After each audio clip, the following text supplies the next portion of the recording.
नमस्कार, आदाब, सत श्री अकाल, राम राम, खम्मा गणी दोस्तों। मैं रजनी स्वागत करती हूँ आपका हमारे चैनल द सक्सेस में। तो दोस्तों आज हम पढ़ेंगे हमारी जो सेकंड एनसीईआरटी है वह है भारत का भूगोल, 10th क्लास की एनसीईआरटी है और इसका नाम है संसाधनों वाली किताब का नाम क्या है भाई? समकालीन भारत 2, यही नाम है इसका, ठीक है। क्योंकि 10th क्लास में क्या है कि वैसे ज्योग्राफी तो है नहीं ना, 9th 10th में तो सोशल साइंस चलती है और सोशल साइंस में 4 किताबें हमें पढ़ानी पड़ती हैं।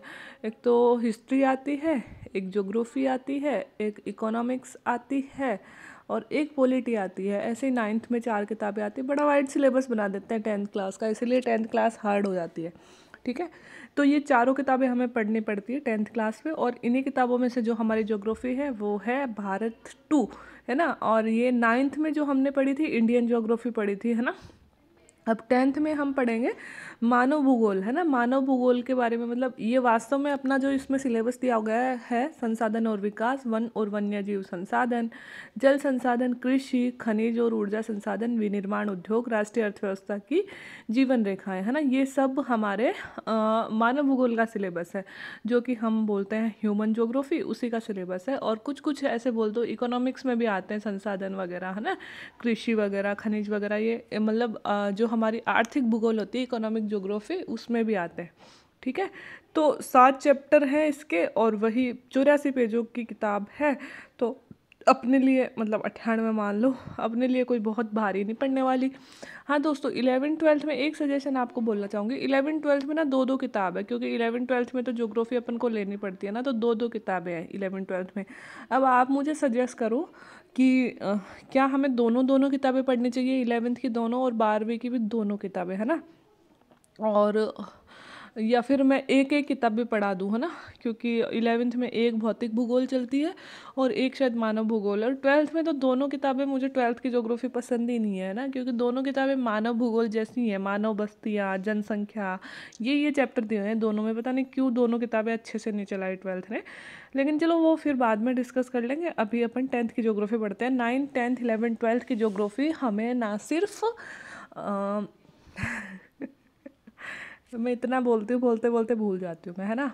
ना सिर्फ हमें नेट क्वालिफाई करने में या स्कूल लेक्चरर के लिए या फिर कॉलेज लेक्चरर की जिसकी हम ज्योग्राफी से प्रिपरेशन कर रहे हैं उनके लिए मदद करती है, बल्कि हमें हर एक कम्पिटिटिव एग्ज़ाम, जैसे कि हमने आरएएस की तैयारी करी थी तो आरएएस में भी हम सबसे पहले शुरुआत एनसीईआरटी से ही करते हैं।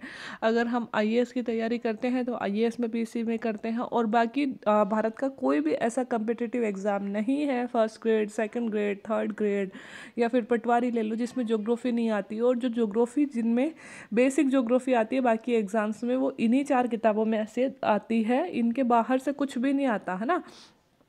तो थोड़ा सा समझ के चलिए और ये पूछना आप बंद कर दीजिए कि मैडम हम इसकी तैयारी कर रहे हैं तो इसमें चाहिए कि नहीं चाहिए ज्योग्राफी, है ना। हर एक एग्ज़ाम में हमें ज्योग्राफी चाहिए। तो जो भी बच्चा कंपेटिटिव एग्ज़ाम की तैयारी कर रहा है वो इस ज्योग्राफी के को पढ़ सकता है। तो हमारे पहले पार्ट का नाम है संसाधन और विकास। अगर आप किताब डाउनलोड नहीं करना चाहते हो, वैसे तो मैं डिस्क्रिप्शन बॉक्स में प्लेलिस्ट दे दूँगी, 9th की ज्योग्राफी की भी प्लेलिस्ट दे दूँगी और 10th की भी दे दूँगी, मतलब जो मैं पढ़ा रही हूँ उसकी भी दे दूँगी।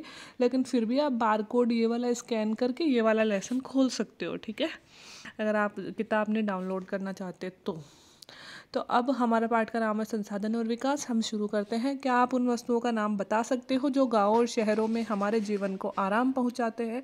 ऐसी वस्तुओं की एक सूची तैयार करें और इनको बनाने में प्रयोग करने वाले या प्रयोग होने वाले पदार्थों के नाम बताइए। हर एक वस्तु, जैसे कि किताब हो गई, जैसे कि किवाड़ हो गया, जैसे कि बेड हो गया, जैसे कि घर हो गया, जो भी हमें आराम पहुंचाती है, वो सभी क्या है, कैसी चीज़ों से बने हुए हैं, है ना। ये बच्चों के लिए होती है वैसे ये सारी बातें। हाँ, कैसे हमने बनाए, उनको बनाने के लिए चीज़ें हमने कहाँ से प्राप्त की, वो सभी हमारे संसाधन होंगे।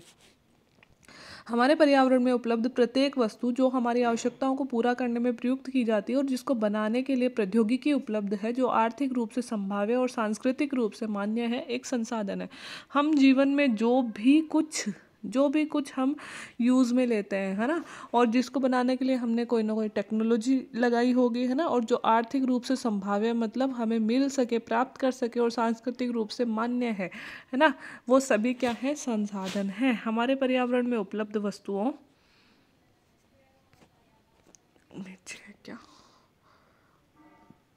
के रूपांतरण की प्रक्रिया प्रकृति, प्रौद्योगिकी और संस्थाओं के पारस्परिक क्रियात्मक संबंध में निहित है।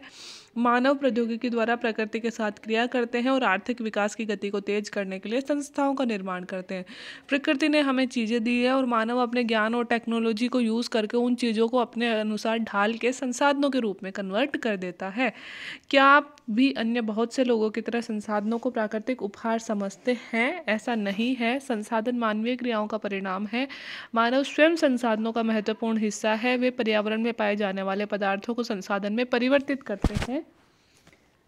फोन गिर रहा है मेरे हाथ से। तथा उन्हें प्रयोग करते हैं।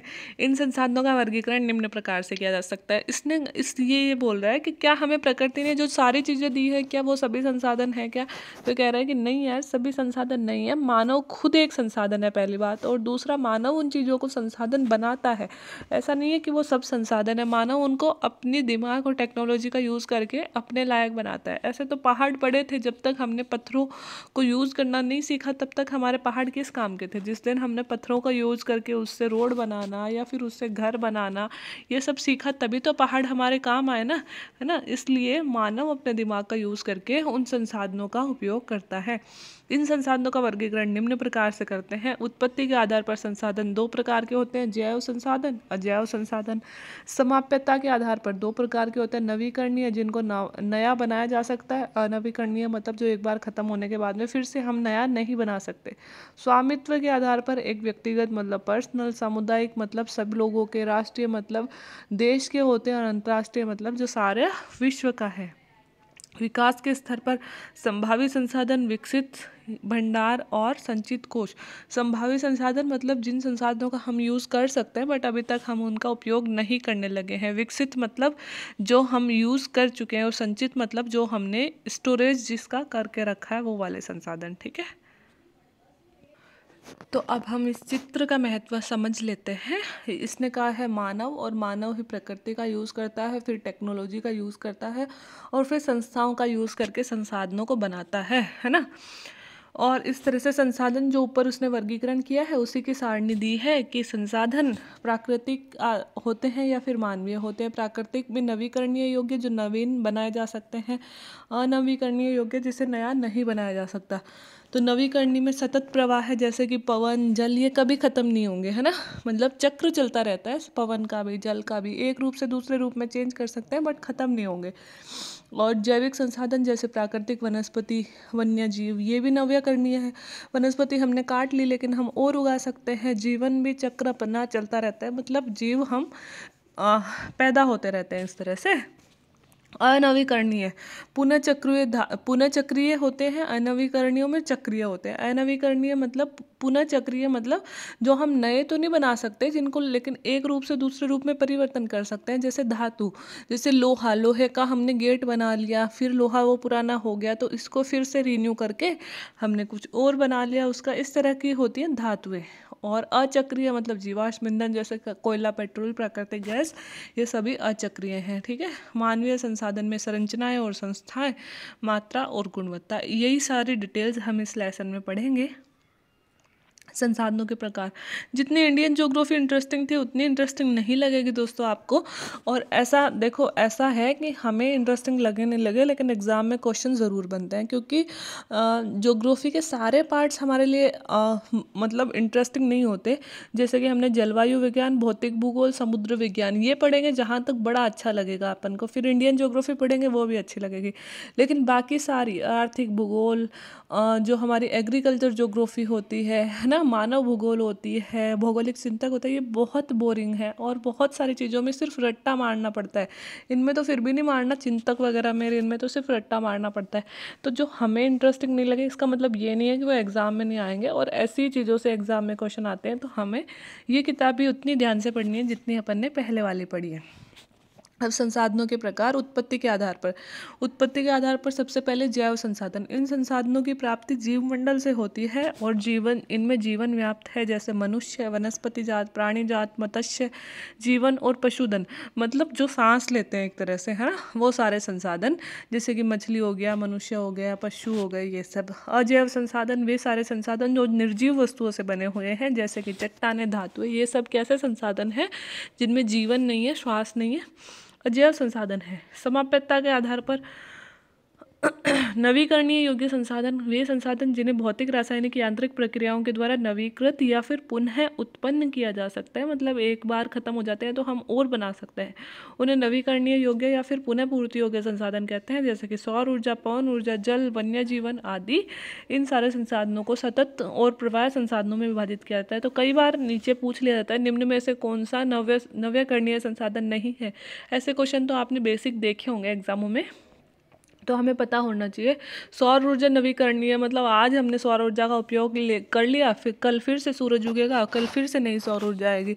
पवन ऊर्जा भी लगातार पवन चलती रहेगी। जल भी नव्यकरणीय है। और वन और वन्य जीवन, देखो जल हमारी पृथ्वी पर बहुत है ना, 75% जल है।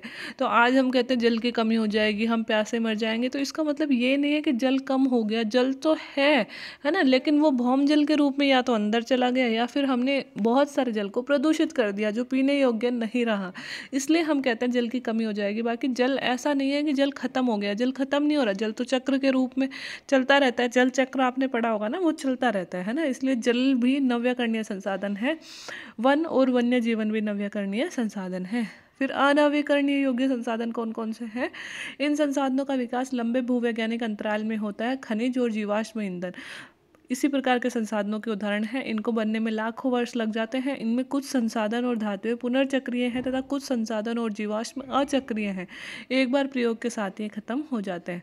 तो अनवीकरणीय संसाधन कौन सा है जिन्हें हम नहीं बना सकते? क्यों? क्योंकि उनके जो बनने की प्रक्रिया है वो लाखों वर्ष की होती है, मतलब लाखों वर्ष लगते हैं उनको बनने में, ठीक है। और ये मतलब जीवाश्म ईंधन जैसे कोयला, पेट्रोल, डीजल ये आते हैं, या फिर कुछ इनमें चक्रीय होते हैं, कुछ अचक्रीय होते हैं। जैसे हमने धातुएं वगैरह पढ़ी, धातुएं वगैरह हम थोड़ी बना सकते हैं, लोहा, तांबा, सोना, चांदी, ये हमें प्रकृति देती है, ठीक है। इनको बनने में लाखों साल लगे हैं तो हम नहीं बना सकते, लेकिन ये चक्रीय है, मतलब इनका एक रूप से दूसरे रूप में परिवर्तन कर सकते हैं। जबकि जीवाश्म ईंधन अचक्रीय होते हैं, जैसे कि कोयला, पेट्रोल, प्राकृतिक गैस एक बार खत्म हो गया तो हो गया बस, है ना, इनका दोबारा यूज़ हम नहीं कर सकते। स्वामित्व के आधार पर व्यक्तिगत संसाधन निजी व्यक्तियों के स्वामित्व में भी होते हैं। बहुत सारे किसानों के पास सरकार के द्वारा आवंटित भूमि होती है, जिसके बदले में वो सरकार को लगान चुकाते हैं। गांव में बहुत से लोग भूमि के स्वामी होते हैं और बहुत से भूमिहीन भी होते हैं। शहरों के लोग भूखंडों, घरों और अन्य जायदाद के मालिक होते हैं। बाग, चारागाह, तालाब, कुओं, जल आदि संसाधन के निजी स्वामित्व के उदाहरण हैं तथा अपने परिवार के संसाधनों की सूची तैयार कीजिए। मतलब वो जमीन जिस पे हमारा खुद का हक होता है, जिसको हमने खरीदा है या पुश्तैनी हमें मिली है, जिसके कागजात हमारे पास है, जो हमारी पर्सनल है, उसे हम बोलते हैं व्यक्तिगत संसाधन। दूसरी तरफ सामुदायिक स्वामित्व वाले संसाधन कौन से होते हैं? ये संसाधन समुदाय में सभी सदस्यों के होते हैं। तो जैसे गांव की शामिलात भूमि, जैसे चारण भूमि, शमशान भूमि, तालाब इत्यादि, या फिर नगरों के हम देखें तो सार्वजनिक पार्क, पिकनिक स्थल, खेल के मैदान, वहाँ रहने वाले सभी लोगों के लिए है। तो कुछ स्थान ऐसे होते हैं जो मतलब पर्सन विशेष के नहीं होते हैं, वो गाँव के या शहर के सभी लोगों के होते हैं। जैसे गाँव में हम चारागाह भूमि देखते हैं या शमशान भूमि देखते हैं या गाँव के तालाब देखते हैं, को किसी एक व्यक्ति विशेष के थोड़ी होते हैं, वो सभी लोगों के होते हैं, है ना।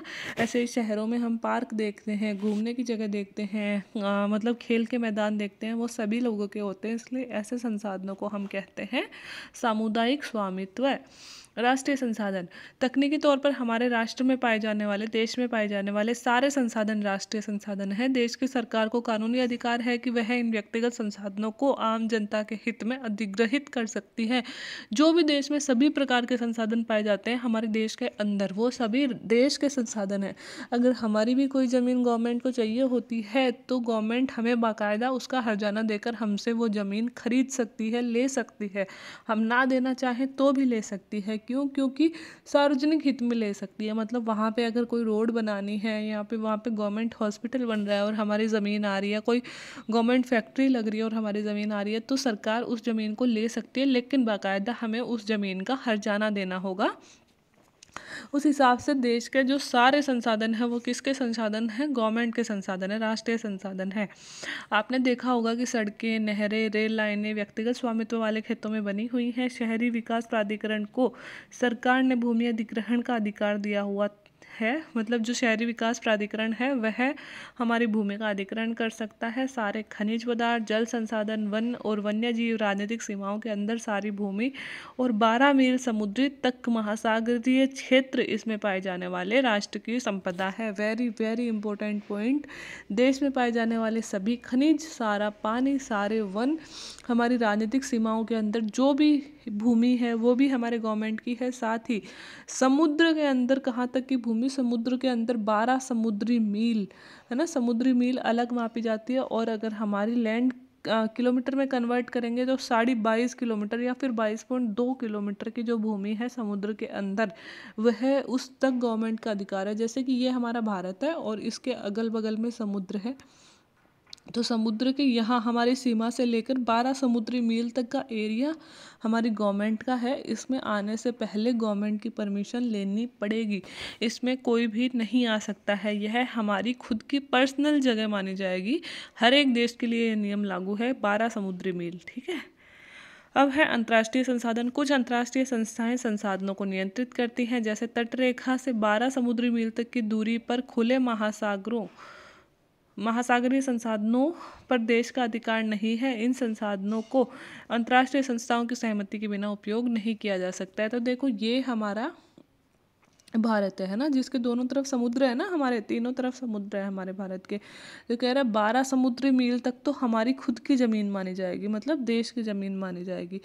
12 से 200 तक, है ना, 200 किलोमीटर तक की ज़मीन ऐसी होगी जहाँ पे मतलब ठीक है कोई जहाज़ वगैरह ला सकता है, लेकिन अगर खनिज वगैरह कुछ होंगे ना और उनका दोहन करना पड़ेगा या फिर कोई आर्मी बेस बनाना, ऐसा कुछ करना है ना, तो उस देश की परमिशन लेनी पड़ेगी, है ना।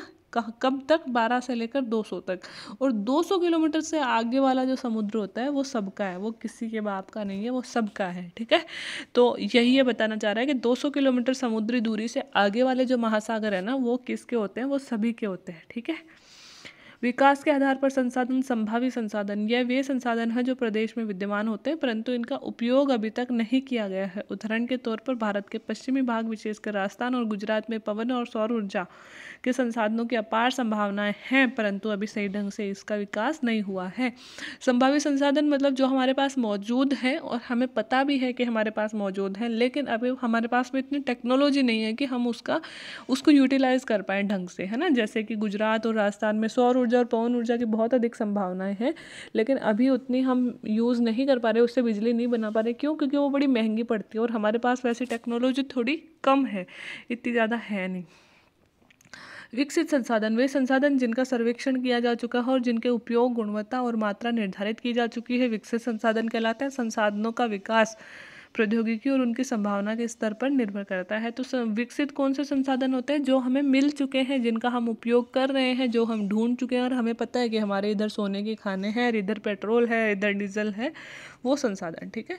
भंडार, पर्यावरण में उपलब्ध वे पदार्थ जो मानव की आवश्यकताओं की पूर्ति करते हैं परंतु उपयुक्त प्रौद्योगिकी के अभाव में उसकी पहुंच से हम बाहर हैं, भंडार में शामिल है। उदाहरण के लिए जल 2 गैसों हाइड्रोजन और ऑक्सीजन का यौगिक है। हाइड्रोजन ऊर्जा का मुख्य स्रोत बन सकता है, परंतु इस उद्देश्य से इसका प्रयोग करने के लिए हमारे पास में उन्नत तकनीकी नहीं है। तो ये कह रहा है कुछ ऐसे संसाधन होते हैं जो हमें पता है कि हमारे पास में है और हमें ये भी पता है कि इसको हम बहुत अच्छे से यूज़ कर सकते हैं, लेकिन अभी उसका यूज़ नहीं कर पा रहे, वो स्टोरेज के रूप में है और क्यों नहीं कर पा रहे? क्योंकि हमारे पास में अभी वैसी टेक्नोलॉजी नहीं है। जैसे कि इसने बोला है कि जल में हाइड्रोजन होता है ना, H2O जल का जो सूत्र होता है वो होता है। तो ये इसमें हाइड्रोजन और ऑक्सीजन दोनों है, और हाइड्रोजन जो है ईंधन का बहुत महत्वपूर्ण स्रोत है दोस्तों, हाइड्रोजन। और मतलब प्रदूषण रहित भी होता है हाइड्रोजन, लेकिन हम इस हाइड्रोजन का उपयोग नहीं कर पाते हैं। क्यों? क्योंकि क्या है कि इसको तोड़ने के लिए हमारे पास में अभी टेक्नोलॉजी नहीं है कि H2 को O से अलग कर सके ना, वैसे वाली टेक्नोलॉजी अभी हमारे पास में नहीं आई है। संचित कोष वह संसाधन भंडार का ही हिस्सा है तथा उनके उपलब्ध तकनीकी और ज्ञान की सहायता से प्रयोग में लाया जा सकता है, परंतु उसका उपयोग अभी प्रारंभ नहीं हुआ है और भविष्य में आवश्यकता पूर्ति के लिए इसका उपयोग किया जा सकता है। नदियों के जल को विद्युत पैदा करने में प्रयोग किया जा सकता है, परंतु वर्तमान समय में इसका उपयोग सीमित पैमाने पर हो रहा है। इस प्रकार बांधों, जल, वन और संचित कोष हैं जिनका उपयोग भविष्य में किया जा सकता है। मतलब कुछ ऐसे हैं जिसका हमें पता है कि हाँ ये हमारे पास में संसाधन है, इसका हम यूज़ कर सकते हैं, लेकिन अभी नहीं कर रहे हैं। जैसे कि हमें पता है हमारे जो नॉर्थ ईस्ट है ना, वहाँ पे बहुत सारी नदियाँ हैं, और वहाँ पे नदियों में मतलब जो नदी जितनी ज़्यादा ऊंचाई से गिरती है, जितने ज़्यादा जलप्रपात होते हैं नदियों में, उतनी ज़्यादा उनसे बिजली बनाने की संभावना होती है। और उधर तो पहाड़ी एरिया है, तो बहुत सारे जलप्रपात हैं, है ना, तो बिजली बनने की संभावना है, लेकिन नहीं बना पा रहे हैं, अभी नहीं बना रहे हैं। लेकिन हमें पता है कि जब हमें ज़रूरत लगेगी, जब हम उससे बिजली बना लेंगे। ठीक है, तो इस प्रकार हमने संसाधनों का विभाजन आज पढ़ लिया है। तो पहले हमने पढ़ा संसाधन क्या होते हैं, फिर हमने संसाधनों का वर्गीकरण किया, और फिर हमने उस वर्गीकरण को डिटेल में पढ़ लिया। अब हम आगे पढ़ेंगे संसाधनों का विकास, और आई थिंक कल हम चैप्टर पूरा कर देंगे। आज के लिए इतना ही। वीडियो लंबा हो जाएगा, बोरिंग लगेगा आपको, तो कल मिलते हैं। अगर वीडियो अच्छे लग रहे हैं और आप इन्हें कंटिन्यू रखना चाहते हैं तो प्लीज़ चैनल को और मुझे सपोर्ट करें, और अपना प्यार और स्नेह चैनल के साथ बनाए रखें। प्लीज़ वीडियोस को लाइक करें, अपनी कमेंट करते रहें, और जो भी सजेशन आप चाहते हैं वो सजेशन देते रहें, और वीडियो को ग्रो करने में मदद करें, शेयर करें ज़्यादा से ज़्यादा लोगों तक। ठीक है, बाकी वीडियो देखने के लिए thank you so much, bye bye.